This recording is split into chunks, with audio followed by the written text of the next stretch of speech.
दोस्तों वीपीएल 2025 का 7वां मुकाबला मुंबई इंडियन और आरसीबी की टीम के बीच खेला गया, जहां मुंबई इंडियन की टीम ने टॉस जीतकर पहले गेंदबाजी करने का फैसला किया और पहले बल्लेबाजी करने उतरी आरसीबी की टीम की तरफ से स्मृति मंधाना और होटोज ने पारी की शुरुआत की। जहां स्मृति मंधाना और होटोज ने आरसीबी की टीम को अच्छी शुरुआत दी, जहां स्मृति मंधाना ने पहले ही ओवर की तीसरी गेंद पर चौका लगाकर शुरू से ही अपने इरादे जाहिर कर दिए थे और ताबड़तोड़ बल्लेबाजी कर रही थी। वो एक के बाद एक चौके पे चौके लगाए जा रही थी, लेकिन फिर स्मृति मंधाना इस्माइल की गेंद पर 13 गेंदों पर 26 रन बनाकर आउट हो जाती हैं और आरसीबी को 29 रन के स्कोर पर पहला झटका लगता है।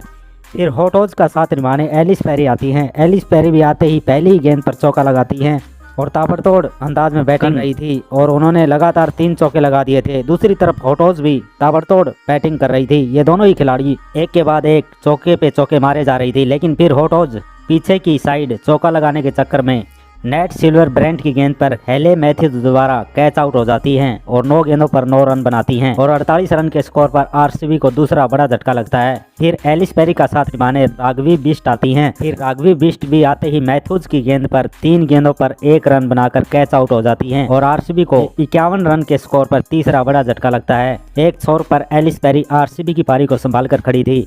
फिर उनका साथ निभाने कनिका आहूजा आती हैं, लेकिन वो भी ज्यादा देर क्रीज पर नहीं टिक पाती और संस्कृति की गेंद पर 9 गेंदों पर 3 रन बनाकर आउट हो जाती हैं और आरसीबी को 57 रन के स्कोर पर चौथा बड़ा झटका लगता है। फिर एलिस पेरी का साथ निभाने ऋचा घोष आती हैं। एलिस पेरी एक छोर पर अच्छी बल्लेबाजी कर रही थी। फिर ऋचा घोष ने भी आते ही छक्का लगा दिया था। फिर दोनों बल्लेबाज अच्छी बल्लेबाजी करके आरसीबी की टीम के स्कोर को 100 रनों के पार पहुंचा देती हैं। इन दोनों के बीच 30 गेंदों पर 38 रनों की अच्छी पार्टनरशिप हो चुकी थी। फिर अच्छी बल्लेबाजी कर रही ऋचा घोष अमनजोत की गेंद पर बोल्ड हो जाती हैं और 25 गेंदों पर 28 रनों की पारी खेलकर आउट हो जाती हैं और आरसीबी को 107 रन के स्कोर पर 5वां झटका लगता है। फिर पेरी का साथ निभाने जॉर्जिया आती हैं। फिर अमनजोत जॉर्जिया को भी 6 रन के स्कोर पर आउट करके आरसीबी को 119 रन के स्कोर पर छठा झटका देती हैं। फिर किम गार्थ आती हैं। एलिस पेरी एक छोर पर अच्छी बल्लेबाजी कर रही थी और 30 गेंदों पर अपना अर्श तक पूरा करती हैं और वो अर्श तक बनाने के बाद और तेजी से रन बनाने लगती हैं। एलिस पेरी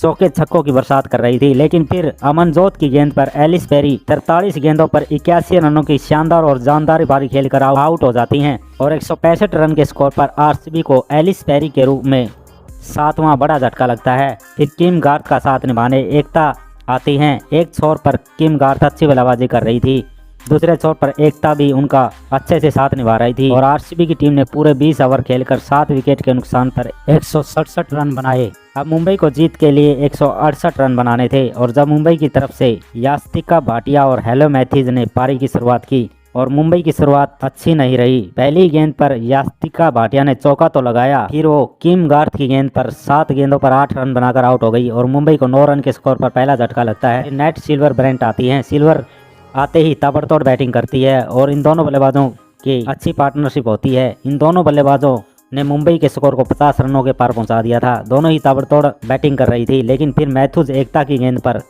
10 गेंदों पर 15 रन बनाकर आउट हो जाती हैं और मुंबई को 66 रन के स्कोर पर दूसरा बड़ा झटका लगता है।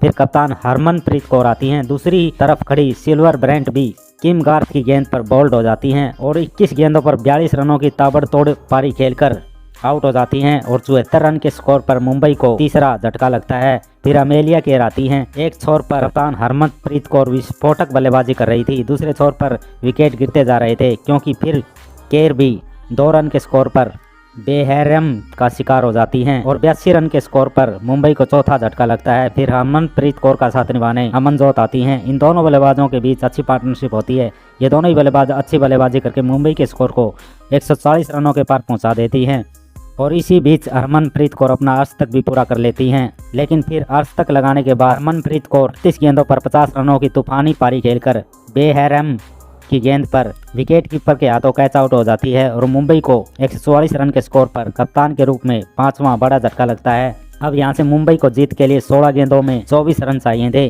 फिर अमनजोत का साथ निभाने संजना आती हैं। फिर संजना भी बेहरम की गेंद पर 0 रन बनाकर एलपीडब्ल्यू आउट हो जाती हैं और 144 रन के स्कोर पर ही मुंबई को छठा झटका लगता है। फिर कामलिनी और अमनजीत के बीच अच्छी पार्टनरशिप होती है। ये दोनों ही बल्लेबाज अंत तक अच्छी बल्लेबाजी करके 19.5 ओवर में मुंबई को जीत दिलवा देती हैं। तो दोस्तों ऐसे ही क्रिकेट से जुड़ी सभी ताज़ा खबरों के लिए चैनल को सब्सक्राइब कर लें। धन्यवाद दोस्तों। जय हिंद दोस्तों।